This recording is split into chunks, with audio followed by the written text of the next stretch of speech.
السلام علیکم ورحمۃ اللہ وبرکاتہ۔ یہ روئے زمین جہاں پر اس وقت ڈکٹیٹرشپ، فرعون، ابلیس، شیاطین، حامان، نمرود اور نہ جانے کیسے کیسے بدترین اور بد اخلاق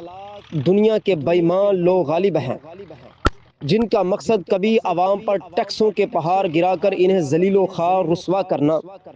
تو کبھی تعلیم اور ترقی کے نام پر ان کے نظریات و عقائد کو بگاڑ دینا، تو کبھی ان بیچاروں کو بے روزگار کی چکی میں پیس پیس کر قتل کرنا، اور اگر ان میں سے کوئی اپنی ریڑھی سڑک پر لگا لے تو اس کی ریڑھی کو اٹھا کر جیل کے اندر ڈال دینا، اور اگر کہیں کسی غریب نے دکان بنا لی تو اس کی دکان کو اوخیر ڈالنا،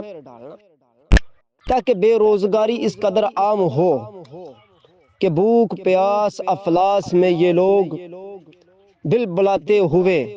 تڑپتے ہوئے مر جائیں، اور ابلیس، حامان، نمرود، شداد جو اقتدار کی ہوس میں اس سرزمین پر غالب ہے وہ خوش ہو اور مافیا اپنے آپ کو مضبوط کر سکے۔ ہمیں افسوس ہوتا ہے جب ہم سڑکوں پر کھڑی کبھی ریڑیوں کبھی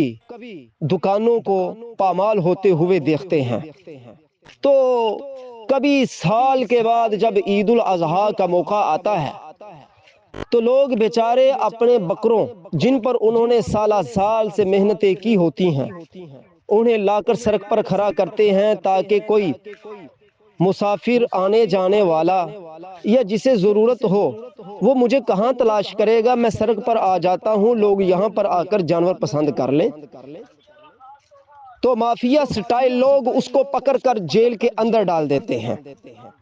ہمیں افسوس ہے، صد افسوس ہے کہ جس قوم کے نظریات کو بچانا تھا، جس قوم کو روزگار فراہم کرنا تھا،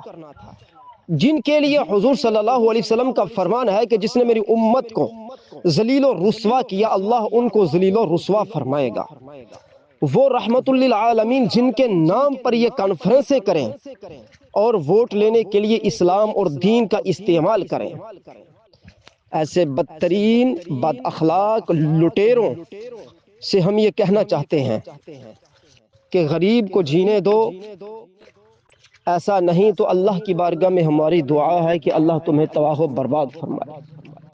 کیونکہ سوائے تمہاری تباہی و بربادی کے اور کوئی ہمارے پاس الفاظ نہیں ہیں۔ جو غریب جس کو تم روزگار نہ دے سکے وہ سارا دن جانوروں کو لیے پھرتا رہا، پھر جب اس کے بیچنے کا وقت آیا تو اس نے اپنے گھر میں تو نہیں باندھ رکھنے، تو اب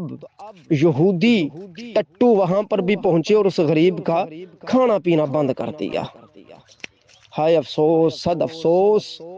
ہم سوائے افسوس کے کیا کر سکتے ہیں؟ بھائی دعا کریں اللہ پاک کلمہ گو لوگوں کو حق سمجھنے کی توفیق عطا فرمائے، ظالموں سے بچنے کی توفیق عطا فرمائے، سود خوروں، ڈکٹیٹروں، ظالموں، استحصال کرنے والوں کو اللہ تعالی جلد از جلد نیست و نابود عطا فرمائے۔